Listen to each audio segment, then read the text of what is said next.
Hi friends, అందరూ ఎలా ఉన్నారు?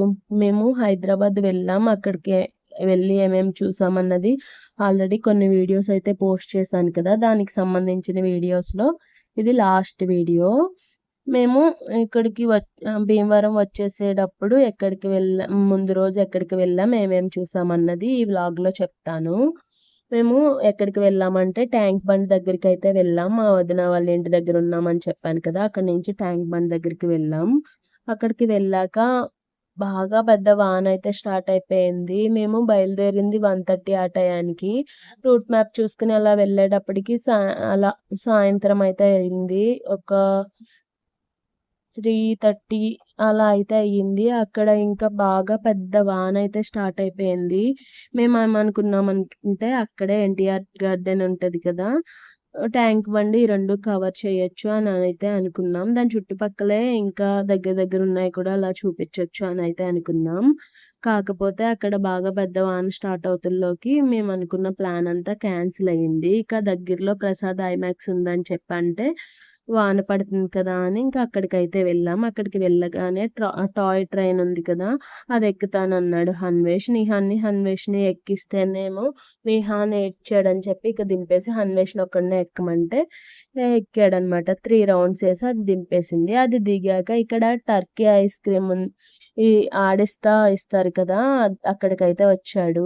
సరే వీడు కూడా కాసేపు ఎంజాయ్ చేస్తాడు. వాన కూడా పడుతుంది ఇంకా తగ్గలేదు కదా అని చెప్పి ఇమ్మన్నాం. ఇక్కడ చాలా ఎంజాయ్ చేశాడు హన్వేష్ అయితే. చూస్తున్నారు కదా మీరు కూడా వీడియోలో. బాగా ఎంజాయ్ చేశాడు. మా నిహాన్ అయితే ఏం చేద్దాడో తెలీదు గానీ హన్వేష్ అయితే ఎంజాయ్ చేశాడు. నిహాన్ ఏంటంటే మనం ఏదన్నా ఇస్తానని ఇవ్వకపోతే వాడికి కోపం వచ్చేసి ఏడ్చేస్తాడనమాట కింద పడి. అందుకని చెప్పి ఏం చేస్తాడో తెలీదని చెప్పైతే అంటున్నాను. హన్వేష్ చూసారా, వాడికి ఇచ్చేది ఇవ్వకుండా తీసేసుకుంటే ఏది కోన్ ఒకటే ఇచ్చారు, ఐస్ క్రీమ్ పెట్టలేదు దాంట్లో అని అయితే అడుగుతున్నాడు వాళ్ళని. చాలా ఎంజాయ్ చేశాడు ఇది. చూడ్డానికి కూడా భలే ఫన్నీగా అనిపిస్తది నాకు కూడా ఇది. ఇది అయిపోయాక ఇక్కడ ఇంకా వాన తగ్గలేదు. ఈ ఐమాక్స్‌లోనే ఒక 2½ అవర్స్ అయితే ఉండిపోవాల్సి వచ్చింది వాన వల్ల. ఇక వాన తగ్గాక ఇద్ మేము ఇదంతా అయ్యాక బయటికి వెళ్ళామనమాట. బయటికి వెళ్ళాక ఇక వాన తగ్గింది. అక్కడి నుంచి సరే ఐక్యాకి వెళ్దామని చెప్పైతే అన్నారు. అక్కడి నుంచి ఐక్యాకైతే వెళ్ళాం. నేనైతే 2, 3 టైమ్స్ అయితే వెళ్ళాను ఐక్యాకి. మా హస్బెండ్ హన్వేష్ కూడా వెళ్ళలేదు. సర్లే అక్కడ ఏమన్నా తీసుకున్నా తీసుకోకపోయినా అలా తిరిగొచ్చేద్దాం అన్నట్టయితే వెళ్ళాము. అక్కడి నుంచి ఇక్కడికి మోసుకురావాలంటే అది లగేజ్ అవుతది. మళ్ళీ మా లగేజ్ కూడా కొంచెం ఉంటది కదా! ఇంక అందుకని చెప్పి ఇంకేమీ తీసుకోలేదు. ఐక్యాలో ఏంటంటే ఎంటర్ అవుతే ఎగ్జిట్ అవ్వడానికి ఎంత టైం పడతదో అసలా. ఇక్కడ చూసారా, ఐక్యాకి వెళ్ళాక లోపల సరే ఏమన్నా తీసుకుంటే ఉంటదని ఈ ట్రాలీ అయితే తీసుకున్నాం. హన్వేష్ ఎక్కి నుంచున్నాడని నేనే ఎక్కి నుంచుంటా అని నిహాన్ కూడా ఎలా ఎక్కి నుంచుంటున్నాడో చూసారా. అలా క ఐక్యాలో కూడా తిరిగేసి బయటకొస్తుల్లోకి మాకు 9:30 అయితే అయ్యింది. అక్కడి నుంచి మేమైతే ఇంటికెళ్ళాలి, మళ్ళీ నాచారం వెళ్ళాలి. ఇక్కడి నుంచి రూట్ మ్యాప్ పెట్టుకొని నాచారంకెళ్ళేటప్పటికి మాకైతే చాలా టైం పట్టింది.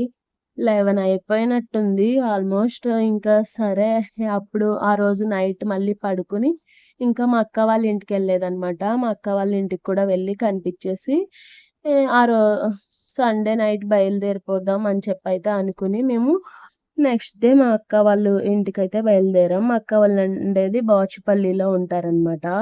ఇక మెట్రో అయితే అంత ట్రాఫిక్ ఉండదు. ఈజీగా వెళ్ళిపోవచ్చని వెళ్ళేటప్పుడు మెట్రోకే వెళ్ళాం. వచ్చేటప్పుడు కూడా మెట్రోకే వచ్చామనమాట. మెట్రో ట్రైన్ కూడా హన్వేష్ ఎంజాయ్ చేశాడు. నార్మల్‌గా ట్రైన్స్ అంటేనే ఇష్టం హన్వేష్‌కి. ఇక మెట్రో 2 ట్రైన్స్ మారాలనమాట. అమీర్‌పేట్‌లో దిగి మళ్ళీ జేఎన్‌టీయూకి ఎక్కాలనమాట. మెట్రో ట్రైన్ అయితే వచ్చేటప్పుడు కూడా అంతే. ఇంకా అక్క వాళ్ళ ఇంటికెళ్ళేటప్పటికి మాకు 1:30 అలా అయ్యింది. 1:30నా? 1:30నో, 12 కరెక్ట్‌గా టైం అయితే గుర్తులేదు. అక్కడికి వెళ్ళి కాసేపు అలా పిల్లలు అందరూ ఆడుకుని, ఇంకా మేము భోంచేసి రిటర్న్ బయలుదేరేటప్పటికి 2:30 అలా అయిపోయింది అక్కడే. ఇంకా మాకు ట్రైన్ అయితే 7:30కే బుక్ చేస్తారు. స్పెషల్ ట్రైన్ అంట. ఇంకా సర్లే ఎర్లీగా బయలుదేరిపోతే నెక్స్ట్ డే హన్వి స్కూల్‌కి కూడా వెళ్ళిపోవచ్చు అని చెప్పి, ఇంకా అలా బయలుదేరిపోదామని చెప్పి అలా బుక్ చేస్తారంట మా హస్బెండ్. ఇక్కడ ఇదంతా అయ్యి మేము అలా బయలుదేరిపోయాము. బయలుదేరిపోయాక ఇంకా మా వదిన వాళ్ళ ఇంటికెళ్ళాం. ఇంటికెళ్ళి ఇంకా మేము లగేజ్ సర్దుకోవాల్సింది అయన్నీ కూడా ఉంటాయి కదా! ఇంకా లగేజ్ ఇవన్నీ సర్దేసుకొని మేమైతే ట్రైన్‌కి బయలుదేరిపోదామని చెప్పి ఆటో ఆటో బుక్ చేస్తారు. ర్యాపిడో ఉంటది కదా! అది బుక్ చేసి మేమైతే ఆటో ఎక్కేసి రైల్వే స్టేషన్ దాకా కూడా వెళ్ళిపోయాం. అక్కడికి వెళ్ళేటప్పటికి ఈలోపు మా మావయ్య ఫోన్ చేశారు. బైక్ తాళం ఇచ్చేసావా ఇంటి దగ్గర అని చెప్పి. ఇక చూడండి జోబులో చూస్తుల్లోకి బైక్ తాళం ఉంది. దాన్నేమో మళ్ళీ రిటర్న్ పంపించాలి. మళ్ళీ అన్నయ్యకి ఏమన్నా కావాలన్నా బయటికెళ్ళి తెచ్చుకోవాలన్నా బైక్ కావాలి కదా! ఇక మమ్మల్ని ట్రైన్ దగ్గర నుంచోబెట్టి ఆయన మళ్ళీ అక్కడ ర్యాపిడో ఉంటది కదా! పార్సిల్స్ ఇవన్నీ తీసుకెళ్ళేది. వాళ్ళకి ఇవ్వడానికని చెప్పి మళ్ళీ అక్కడ వెనక్కొచ్చారనమాట కొంచెం దూరం. ఈలోపు హన్వేష్ ట్రైన్ వచ్చేసింది. డాడీ రాలేదని ఏడుపైతే స్టార్ట్ చేశాడు. ఇక మేము అది ఇచ్చేసి మా హస్బెండ్ మేము ట్రైన్ ఎక్కుతుల్లోకి మామూలుగా లేదసల. పరిగెత్తి పరిగెత్తి ఎక్కవలసొచ్చింది ట్రైన్ అయితే. ఎక్కాక అప్పుడు హన్వేష్ ఏడుపైతే ఆపాడు. ఓకే ఫ్రెండ్స్, ఈ వీడియో నచ్చినట్టయితే లైక్ చేయండి.